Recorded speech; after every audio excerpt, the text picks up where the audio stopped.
Hey guys, it's Michelle, and today I'm going to talk to you about how to go from 0 to 700 credit score in 1 year.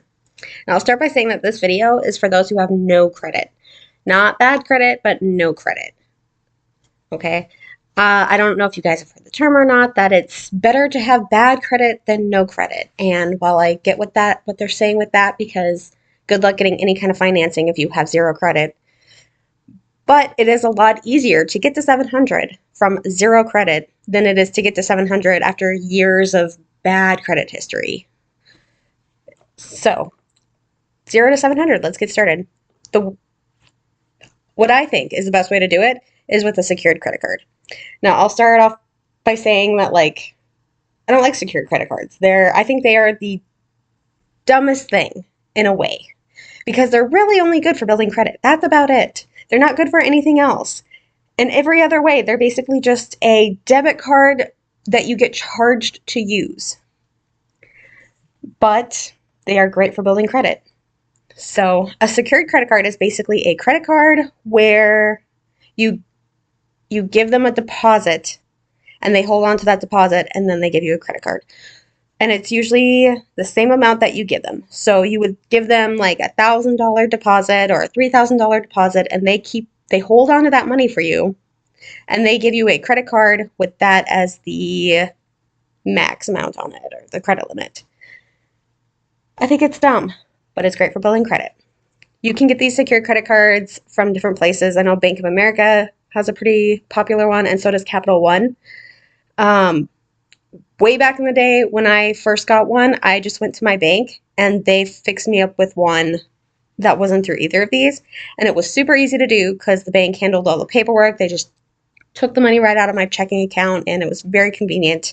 So if you're looking for a very convenient way to do it, you can always call your local bank, whoever you bank with, and ask if they offer secured credit cards. And they should be able to tell you yes or no. And if it's a yes, you can just make an appointment to go in and get one through them.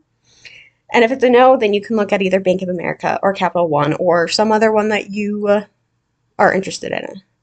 Now, once you have the card, you want to stay under 30% utilization. So if your credit limit is $1,000, you want to spend less than $300. I would say 15 to 20% is actually the sweet spot for it, though, which would be $150 to $200 per month.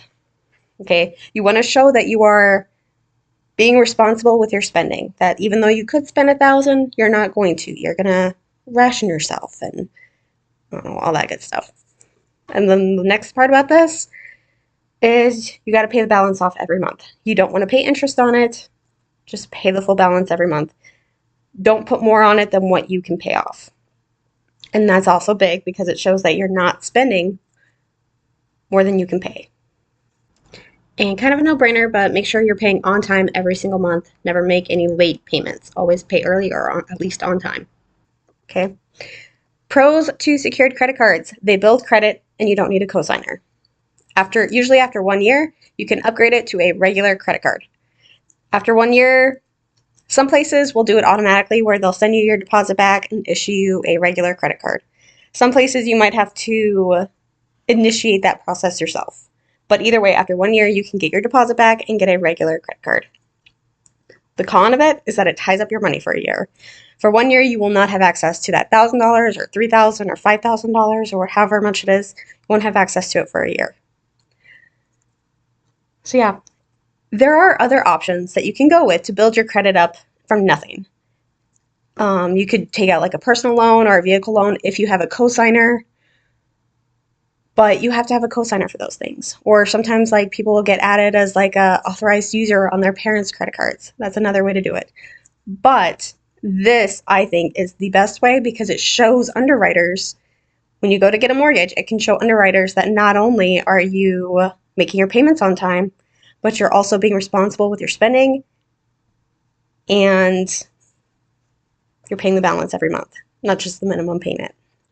So I have had files before where their only credit history was being an authorized user on another credit card. And that's probably a whole nother video for another time, but I'll just say that they did not get approved.